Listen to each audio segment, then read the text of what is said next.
बिस्मिल्लाहिर्रहमानिर्रहीम। अस्सलाम वालेकुम नाज़रीन, प्रोग्राम खबर की खबर के साथ मैं हूं आपका मेज़बान डॉक्टर बुलंद इकबाल। नाज़रीन, प्रोग्राम में सबसे पहले बात करेंगे कराची में एक नाखुशगवार वाक़या पेश आया टारगेट किलिंग का, जो कि इब्तिदा में ऐसा लग रहा था कि शायद टारगेट करके जो है वो ये लोगों को जो है ना जाँबाग किया गया है। बाद में ये अंदाज़ा हुआ कि मुबैना तौर पर ये ज़ाती दुश्मनी का एक शख्साना नज़र आता है। 5 लोग जो कि अदालत में पेशी के लिए जा रहे थे, गुरु मंदिर के करीब उनकी गाड़ी पे फायरिंग हुई। 5 भाई थे, 2 भाई जाँबाग हो गए, 2 ज़ख्मी हुए और 1 बाल बाल बच गया। इस हवाले से ये भी इत्तला दें कि 3 मुल्ज़िमान को गिरफ़्तार कर लिया गया है। इस वक्त क्या अपडेट्स हैं, क्या तफसील है, जानते हैं। हमारे chief crime reporter Zulfikar Pirzada हमारे साथ ऑनलाइन मौजूद हैं। अस्सलाम वालेकुम।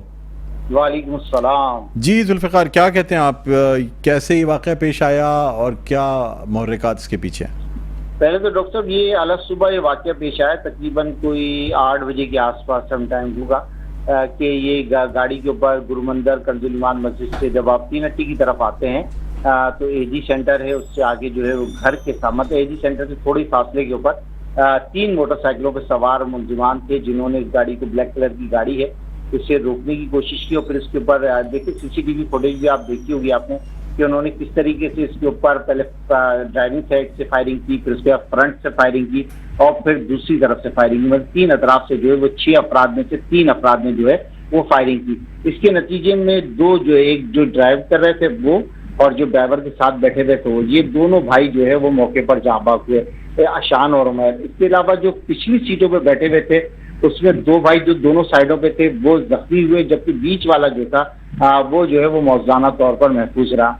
अब इसकी जब हमने स्टोरी देखी, शुरू में स्टोरी की तरफ जाएं तो पुलिस तफ्तीश के लिए मौके पर पहुंची। मौके से तकरीबन 9mm की 17 खोल कब्जे में लिए। ये तमाम अफराद जो है वो लसबेला के ही रिहायशी हैं। तो इसके अंदर जब पुलिस बैकग्राउंड में गई है तो पता ही चला कि आज ये 5 भाई सिटी कोर्ट में एक मुकदमे में जमानत हासिल करने के बाद आज उसके बाद उसको कंफर्म कराने के लिए पेशी पर थे। वाकया क्या था कि आज से तकरीबन 1 महीना 23 तारीख को जो है वो तकरीबन लगभग 1 महीने पहले गुरु मंदिर पर ही एक आइसक्रीम के मालिक हैं एजाज, उनको दुकान से बाहर निकालकर रोड पर भगाकर उनके ऊपर फायरिंग की गई थी। ये तो पूरा फिल्मी सीन था जिसकी सीसीटीवी फुटेज भी आई है। इसके अंदर वो मालिक कत्ल हुआ और वो उसके जो दुकान का मुलाजिम था एजाज। अच्छा जी, आपकी आवाज़ नहीं आ रही मुझे जुल्फ़िकार साहब। जी आप मुझे सुन सकते हैं? मेरी आवाज़ आ रही है आपको जुल्फ़िकार पीरज़ादा? जी अच्छा, जुल्फ़िकार का कहना यह है कि ये जो लोग थे ये करीबी एक आइसक्रीम पार्लर है उसके मालिकान में से थे और यानी ये लोग जो है अदालत में पेशी के लिए जा रहे थे जब ये वाक़या पेश आया है। बहुत ही नाखुशगवार वाक़या है और इस हवाले से कुछ मुल्ज़िमान को गिरफ़्तार भी किया गया है, उनसे तफ्तीश अभी जारी है। ये वाक़या क्यों पेश आया, एक ऐसा दिलखराश वाक़या जिसमें एक ही ख़ानदान के 2 लोग जाँबाग हो गए, 2 ज़ख्मी और 1 मौजूदा तौर पे बच गए, जो कि पीछे बीच की सीट पे बैठे हुए थे वो बच गए।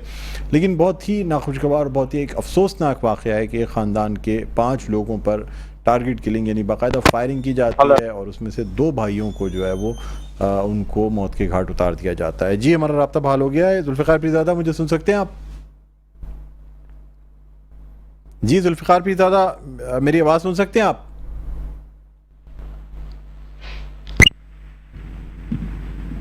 जुल्फ़िकार पीरज़ादा जी जी आपकी आवाज़ नहीं आ रही है मुझे। जी जी अब आ रही है, अब आवाज़ आ रही है, शायद लाइन बताइएगा मुझे। जी तो कहाँ तक पहुंचे थे डॉक्टर साहब?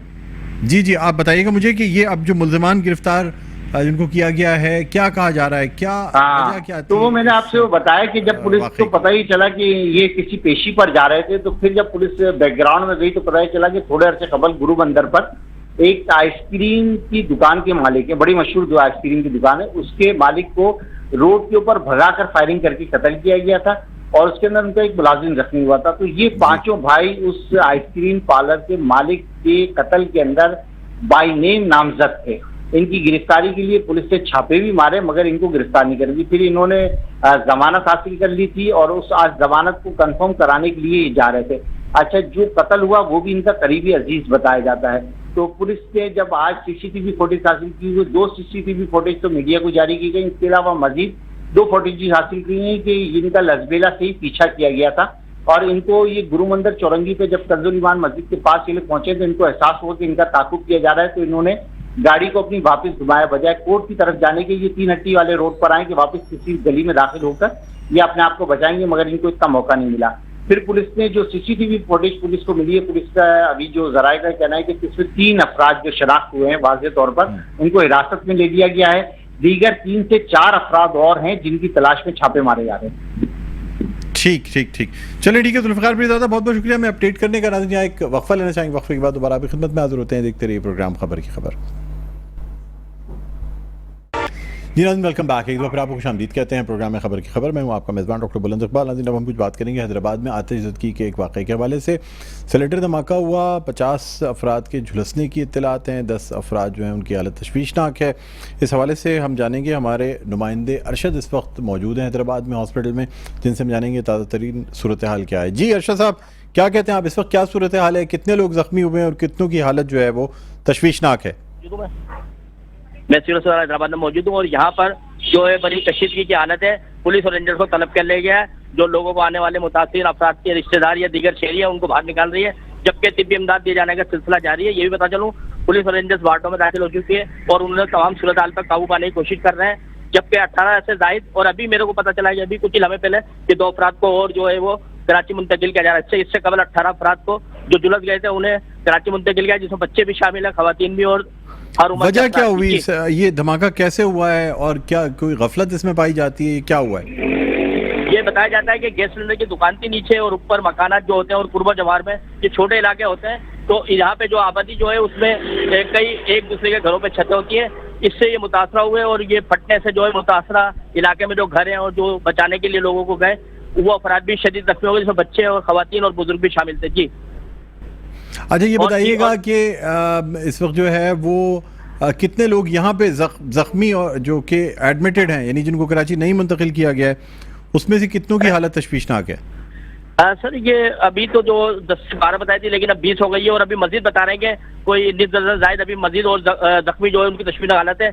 जो पहले थे वो 80% से जायद, अब 65% से जायद अफराद को भी इमदाद जा रही है, लेकिन हो सकता है खदशा है कि उन्हें भी कराची अस्पताल मुंतकिल किया, जो कि 19 दर्जन से जायद बताया जाए कि अभी यहाँ पे मुख्तलिफ सियासी समाजी, जिसमें MQM, Tehreek Insaf, Pakistan peoples party और दीगर जो है सुन्नी तहरीक लब्बैक और इलाका मकीन और पुलिस इंतजामिया, SSP हैदराबाद, DIG और दीगर पुलिस अफसरान और रेंजर्स के अफसरान भी यहाँ वक्तन फवक्तन ऑनलाइन आकर और दौरे करके यहाँ की मॉनिटरिंग कर रहे हैं। जी ठीक है, तो इसमें हुकूमत की जानिब से कोई मदद फराहम की जा रही है और इलाज मुआवजे की सहूलियात जो है वो किस किस्म की फराहम की जा रही हैं? जी मेरा भी राब्ता हुआ डिप्टी कमिश्नर हैदराबाद और दीगर इंतजामिया से, तो उनका कहना है कि हमने फौरी तौर पर सिविल अस्पताल के इंतजामिया को अलर्ट कर दिया था। ये जिस तरह की सूरत हाल वाज़ेह हुई और यहाँ पे तिब्बी इमदाद दे जाने का कुली तौर पे यहाँ मुकम्मल तौर पे उनकी सेहतियाबी को जरूरी यकीन बनाया जा रहा है। तिब्बी सहूलियात दिए जाने का सिलसिला बेहतर इकदाम है और वो भी दिखाई दे रहे हैं। अच्छा ठीक है, तो इस वक्त जो है वो जो लोग बेहतर हालत में हैं उनको यहाँ से डिस्चार्ज भी किया गया इब्तिदाई तिब्बी इमदाद के बाद? नहीं सर, वो जुलस जिस तरह से गए हो सकता है कि उन्हें मजीद 1 से 2 दिन लगे और अक्सरियत जो है सर तकरीबन 50% 40% जो बता रहे हैं कि यहाँ के डॉक्टर इंतजामिया और डॉक्टर और दीगर माहिरीन कि यहाँ पे उन्हें रखा जाएगा, क्योंकि जुलस जाने की वजह से उनके नाजुक हिस्से जो इंसान के होते हैं वो भी उनको जुलस जाने से मुतासिर हुए हैं। जी ठीक है, बहुत बहुत शुक्रिया अरशद साहब, आपने जो है वो हमारे प्रोग्राम में अपडेट्स बताई। तो नाज़रीन, हैदराबाद में ये वाक़या पेश आया है, सिलेंडर की दुकान में सिलेंडर धमाका हुआ, जहाँ से रिहायशी जो थे उसके ऊपर रहने वाले वो इस सिलेंडर की आग के जद में आके जो है ज़ख्मी हुए हैं। काफ़ी लोग जो हैं वो उनकी हालत तशवीशनाक बताई जा रही है, कुछ को कराची मुंतकिल कर दिया गया है, कुछ को हैदराबाद में तिब्बी इमदाद दी जा रही है। उम्मीद करते हैं कि लोग सेहतियाब होंगे और हुकूमत भी जो है वो इस हवाले से ख़ास तौर से इनके इलाज मुआवजे में जो है वो मुआवनत फराहम करेगी। मेरा नाज़रीन, अब हम बढ़ना चाहेंगे अपनी नेक्स्ट स्टोरी, जो कि आज सिंध काबीना का इजलास हुआ और इस इजलास के बाद शर्जील इनाम मेमन ने एक प्रेस कॉन्फ्रेंस भी की, जिसमें उन्होंने सिंध काबीना के इजलास के हवाले से बताया कि इसमें बड़े अहम फैसले किए गए और ख़ास तौर से 16 से ज़ायद महकमे ऐसे हैं जिनको डिजिटलाइज करने के फ़ैसले किए गए हैं और कराची में एक्सपोर्ट प्रोसेसिंग ज़ोन जो है ख़ास तौर पे उसमें जो है वो सोसाइटीज़ बनाई जाएंगी और हब रिवर से पानी के प्लांट की जो है वो भी मंजूरी दी गई है। इसके अलावा बसों के नए रूट्स जो है उनकी भी मंजूरी दी गई है, जो इस वक्त कराची शहर में चल रही हैं बसें। सिंध हुकूमत की जानिब से जो ट्रांसपोर्ट सिस्टम के तहत जो बसें लाई गई हैं उनके मज़ीद रूट्स में अब इजाफ़ा किया जाएगा। मुसलसल ये इजाफ़ा जारी है, लेकिन अब मज़ीद रूट्स बढ़ाए जाएंगे ताकि ज़्यादा से ज़्यादा लोग जो हैं वो इन सरकारी बसों से इस्तेफ़ादा कर सकें।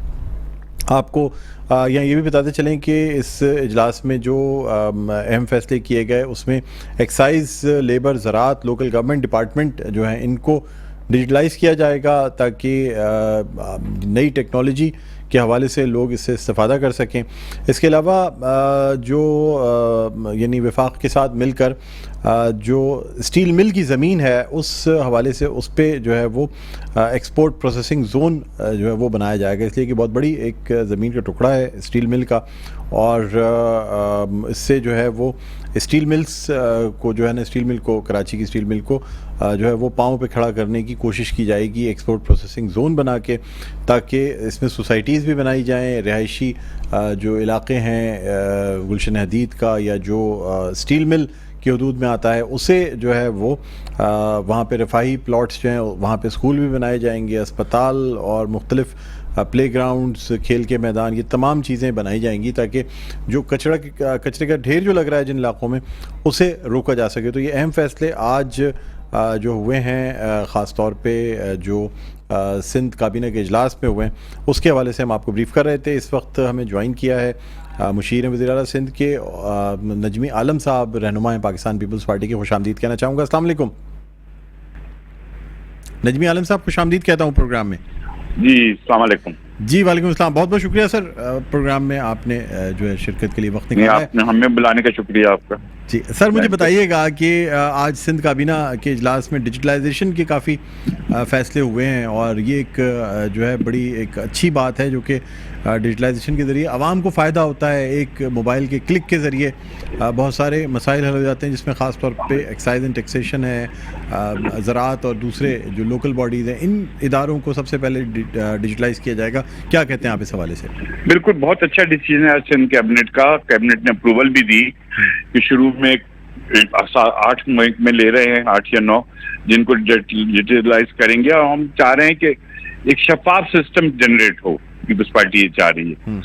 जब आप सारी चीज सिस्टम में कर देंगे तो फिर ये जो कागज जाली बनना, ये बनना, ये सब चीजें बंद हो जाएंगी। हम शफाफियत चाहते हैं, और लोगों उसमें उसका एक मकसद और भी है कि जो प्राइवेट लोग या बिजनेस कम्युनिटी कोई इन्वेस्ट करना चाहती है तो उनको भी हम आसानी करने के लिए कि वरना लोगों की फाइलें पड़ी रहती हैं, महीनों भर कोई साइन नहीं करता है, उस सारे को खत्म करने के लिए ये आज सिंध काबीना ने फैसला किया कि सब कुछ डिजिटलाइज करें ताकि काम की स्पीड बढ़े। अच्छा, मुझे बताइएगा कि इस हवाले से जो सोसाइटीज़ बनाने की बात की गई है सरकारी मुलाजमीन के लिए, अक्सर सोसाइटीज़ के हवाले से जो है ना वो नेगेटिव इम्पैक्ट भी चला जाता है जब सोसाइटीज़ के हवाले से अगर उसको शफाफाना तरीके से नहीं किया जाता। हमने मानी अभी एक ख्याल आया है, ये कैबिनेट मेंबर ने दिया कि इनके लिए कुछ सोसाइटियां बनाई जाएं सरकारी मुलाजमीन के लिए, और उनको हम कोई फ्री तो नहीं दे रहे, वो उसकी स्लोली ग्रेजुअली पेमेंट करें ताकि कल, अब अगर चले बड़े ऑफिसरों को तो मैं छोड़ दूं, लेकिन छोटे ऑफिसर जो हैं अगर उनको जो 10-12 ग्रेड तक के हैं जिनकी इतनी तनख्वाह भी नहीं है, अगर उनको कोई ऐसी फैसिलिटी सिंध गवर्नमेंट देने में कामयाब हो जाती है तो मेरे ख्याल में बहुत अच्छा है, लाखों लोग इसके मुस्तफीद होंगे। अच्छा, मुझे बताइएगा कि एक तरफ तो वफाक जो है वो जो इदारे हैं पाकिस्तान के उनको निजी तहवील में देने की बात की जा रही है, चाहे स्टील मिल हो, PIA हो, दीगर इदारे जो कि खसारे में जा रहे हैं। सिंध हुकूमत ये कह रही है कि जी अगर हम इस तरीके से सोसाइटीज़ बनाते हैं तो हम स्टील मिल को भी पाँव पे खड़ा कर सकते हैं। ये कैसे मुमकिन होगा? नहीं, वो सोसाइटी से एक अलग है। हमने आज ये भी डिस्कस किया है कि स्टील मिल के साथ जो जगह पड़ी हुई है उसमें हम इंडस्ट्रियल जोन बना दें, है ना, आप ये एक्सपोर्ट जोन बना दें।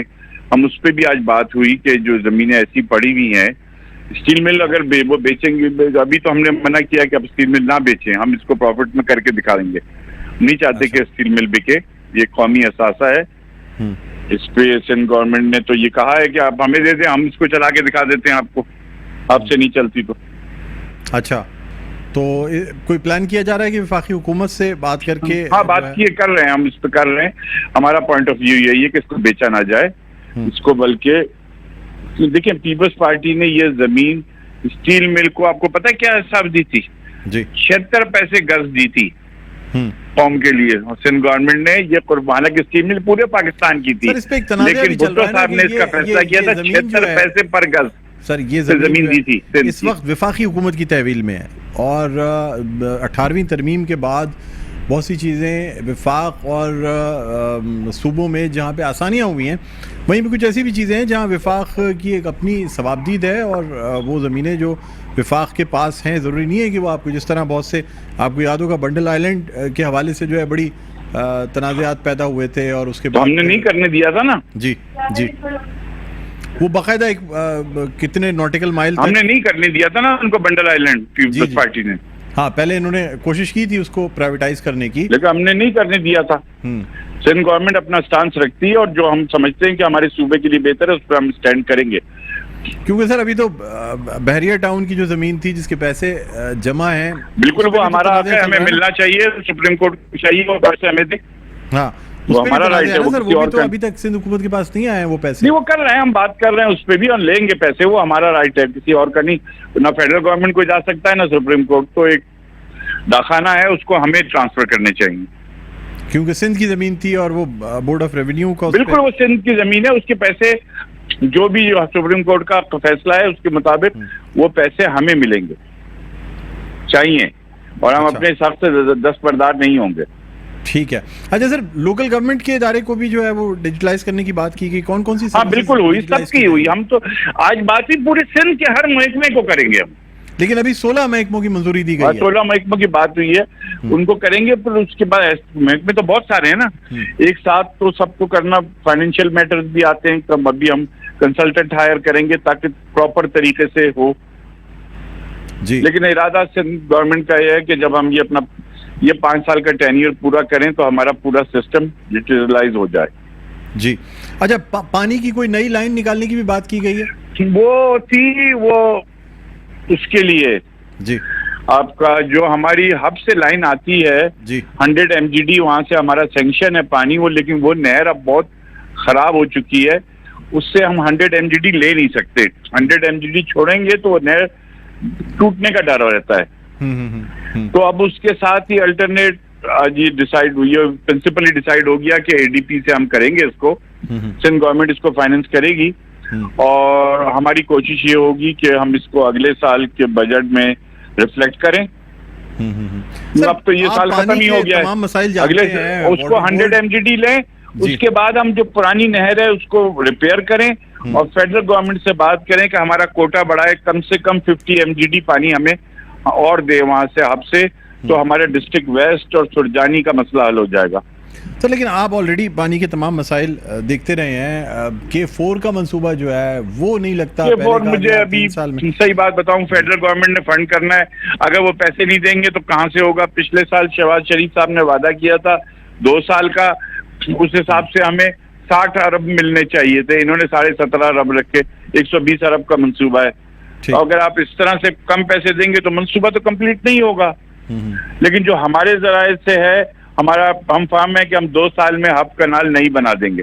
सर लेकिन ये भी तो कहा जा रहा है ना कि K4 के मंसूबे से अगर पानी हासिल हो भी जाता है तो कराची का डिस्ट्रीब्यूशन सिस्टम जो है वो उसको भी अपग्रेड करने की जरूरत है। आप बिल्कुल सही कह रहे हैं सर। मुर्तज़ा साहब ने बयान दिया कि जी कराची के डिस्ट्रीब्यूशन सिस्टम इस काबिल नहीं है, आज से शुरू करते हैं तो 2 साल तो पहले डिस्ट्रीब्यूशन सिस्टम को बिल्कुल, इसके साथ साथ इसको भी चलाना होगा कि वहां से जो पानी आएगा उसका स्टोरेज, उसको डिस्ट्रीब्यूशन सिस्टम में जो हमारा सिस्टम है इसके साथ साथ इसको अपग्रेड करना पड़ेगा, अदरवाइज वो पानी आने के बाद भी लोगों को सही से हम दे नहीं पाएंगे।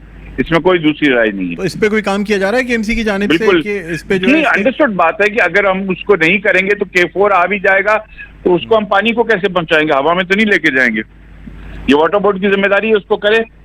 ठीक ठीक ठीक, चलिए ठीक है, बहुत बहुत शुक्रिया नजमी आलम साहब प्रोग्राम के लिए, आपने वक्त निकाला। नाज़रीन, रहनुमा पाकिस्तान पीपल्स पार्टी और मुशीर बराए वज़ीर आला सिंध नजमी आलम हमारे साथ मौजूद थे। एक वक्फा लेते हैं, वक्फे के बाद दोबारा आपकी खिदमत में हाजिर होंगे। देखते रहिए प्रोग्राम खबर की खबर। जी नाज़रीन, वेलकम बैक। एक दो बार आपको खुशामदीद कहते हैं प्रोग्राम में खबर की खबर में हूँ आपका मेज़बान डॉक्टर बुलंद इकबाल। नाज़रीन, अब हम कुछ बात करेंगे कराची में गर्मी के हवाले से। कराची में इस वक्त शदीद जो है वो गर्मी हो रही है, सूरज जो है वो आग बरसा रहा है, लोग परेशान हैं, हीट वेव का ख़तरा है। बच्चों के लिए बाकायदा हीट वेव की वार्निंग जारी कर दी गई है कि 12 से लेकर 4 या 5 बजे तक बच्चों को किसी सूरत भी बाहर खेलने ना दिया जाए। स्कूलों की छुट्टियां हो चुकी हैं, पेपर्स जो जा रही हैं उनमें भी लोगों को बड़ी मुश्किलात का सामना है। उसके साथ साथ ये भी कहा जा रहा है, सोशल मीडिया पे खबरें चल रही हैं कि जी इस साल कराची में मानसून जो है वो 100% ज़्यादा मानसून की बारिश देखने को मिलेगी। इस वक्त हम बात करना चाहेंगे, हमारे साथ ऑनलाइन मौजूद हैं मौसमियाती तज्ज़ियाकार हैं जवाद मेमन साहब। अस्सलाम वालेकुम। वालेकुम अस्सलाम डॉक्टर साहब। जी जवाद मेमन साहब, क्या कहते हैं सर? एक तरफ तो कराची में गर्मी का राज, दूसरी जानिब ये कहा जा रहा है जी मानसून 100% बढ़ जाएगी, मानसून की जो बारिशें हैं वो 100% ज़्यादा होंगी। क्या कहेंगे आप इस हवाले से? बिल्कुल डॉक्टर साहब, वैसे तो पिछले हफ्ता 10 दिन से जो है वो मौसम बहुत ज़्यादा गर्म ही है और ह्यूमिडिटी भी बहुत ज़्यादा इसमें देखी जा रही है। हमने वक्तन फवक्तन बात करी तो उसमें हमने यही डिस्कस किया था कि फीस लैक टेम्परेचर जो है वो कराची के मुख्तलिफ एरियाज में 45 से 50 डिग्री तक भी जो है वो रिकॉर्ड किया जा रहा है। लेकिन कल से जो है यानी कि 29 तारीख से जो है वो एक प्रॉपर हीट वेव जो है वो शहर में शुरू हुई है, जिसमें कल हमने देखा कि 41.5 डिग्री जो है वो ऑफिशियल टेम्परेचर रिकॉर्ड हुआ मैक्सिमम, और दीगर इलाकों में ये 42-43 डिग्री तक भी रिकॉर्ड हुआ, और आज भी जो है ये 39 to 40 डिग्री तक जो है वो रिकॉर्ड हुआ है। अब ये जो सिलसिला है ये हीट वेव का, ये तकरीबन 1 जून तक जो है वो इसी तरीके से जारी रहेगा। 2 जून से जो है फिर इंशाल्लाह इसमें थोड़ी बहुत जो है वो आहिस्ता आहिस्ता कमी आना शुरू हो जाएगी। अच्छा, रही बात मानसून की बारिशों के हवाले से, तो आपको याद होगा कि हमने यही डिस्कस किया है वक्तन फवक्तन के इस साल जो है वो अबव नॉर्मल बारिशें हैं, और इस साल जो है वो कराची समेत सदर्न सिंध के जो इलाके हैं यहाँ पर जो है वो मानसून की बारिशें अबव नॉर्मल रहेंगी। 100% कहना फिलहाल थोड़ा सा कबल वक्त है, लेकिन ओवरऑल यही देखा जा रहा है कि मामूल से जो है वो काफी ज्यादा ही बारिशें देखने में आएंगी। कब से मानसून का आगाज हो जाएगा कराची में, ये बताइएगा? डॉक्टर साहब देखें, नॉर्मली जो ऑफिशियल डेट्स हैं वो हमारे यहाँ 5 से 7 जुलाई की होती हैं, यानी कि जुलाई का फर्स्ट वीक। लेकिन इस साल भी जो है वो ऑलमोस्ट इसी तरीके से होगा कि जून के बिल्कुल आखिरी डेज में या जो है वो यही जुलाई के फर्स्ट वीक से जो है वो मानसून बारिशों का सिलसिला जो है वो शहर कराची में इंशाल्लाह शुरू हो जाएगा। ठीक है, और ये जो आप कह रहे हैं गर्मी की शिद्दत में कमी आ जाएगी, तो ये बरकरार रहेगी या ये फिर दोबारा से हीट वेव मजीद आने का खतरा है? नहीं देखिए, फिलहाल कराची में तो ऐसे कोई इतनी शदीद हीट वेव का ऐसा फिलहाल ऐसा कोई प्रोजेक्शन नजर नहीं आ रही है। 4, 5, 6 जून के आसपास जो है वो थोड़ी बहुत प्री मानसून एक्टिविटीज, जैसे आपको पता है कि कराची का एक टिपिकल वेदर होता है मानसून में कि रात के टाइम पे, शाम के टाइम पे ठंडी हवाएं चलती हैं, समंदरी बादल आ जाते हैं, कहीं कहीं हल्की फुल्की ड्रिजल हो जाती है, ये अर्ली मॉर्निंग तक सिलसिला चलता है। तो ये इसी तरीके से चलेगा और ओवरऑल फिलहाल जो है वो इसी तरीके की सिचुएशन नजर आ रही है। इतनी शदीद गर्मी नहीं होगी, लेकिन जून का महीना भी आपको पता है कि गर्म और मरतूब भी रहता है। ठीक है, बहुत बहुत शुक्रिया जवाद मेमन साहब, प्रोग्राम के आपने वक्त निकाला। नाज़रीन, मौसमियाती तज्ज़िया का जवाद मेमन हमारे साथ मौजूद थे। प्रोग्राम का वक्त अपने ख़त्म पर पहुँचता है, मुझे बुलंद इकबाल को इजाज़त दीजिए। अपना बहुत ख्याल रखिएगा। अल्लाह हाफ़िज़।